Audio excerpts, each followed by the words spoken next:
दिल्लीमध्ये भाजपला मोठा विजय मिळाला आणि त्यानंतर इंडिया आघाडीमध्ये ब्लेम गेम सुरू झाला। आप आणि काँग्रेसनं एकत्र लढायला हवं होतं। निकालानंतर संजय राऊत यांनी ही प्रतिक्रिया दिली। एकत्र लढले असते तर निकाल वेगळा असता असा दावा संजय राऊतांनी केलाय।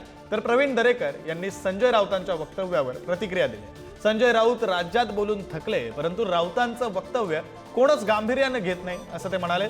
तर अमित ठाकरे यांनी ईव्हीएम वर निशाणा साधला। बॅलेट पेपरवर निवडणुका घ्या असं अमित ठाकरे म्हणाले। प्रधानमंत्री 10 साल से दिल्ली में थे, लेकिन वो दिल्ली नहीं जीत पाए। तो उनकी एक आखिरी इच्छा रहेगी, शायद राजनीति में होती है, कि मेरे होते हुए दिल्ली में जीतना चाहिए। तो किसी भी हद तक जाकर दिल्ली में जीत हासिल करने की कोशिश हो रही है। अब तक पूरा निर्णय आया नहीं है, कांटे की टक्कर है।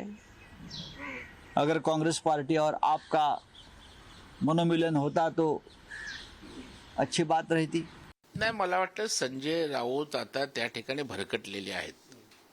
ते काय बोलतात, कधी बोलतात, त्यांनी कालच निकाल त्या ठिकाणी स्वीकारला होता आणि त्यामुळे आजच्या निकालाचं त्यांनी कालच परसेप्शन त्या ठिकाणी क्रिएट करण्याचा त्यांचा केविलवाना प्रयत्न होता।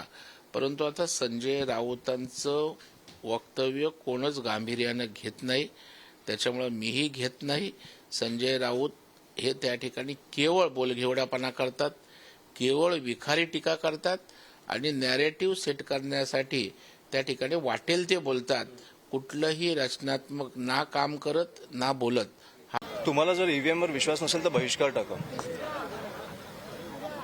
आणि हे जेव्हा ईव्हीएम येतं तेव्हा प्रोग्रामिंग येतं, प्रोग्रामिंगमध्ये तुम्ही काहीही फसवणूक करू शकता।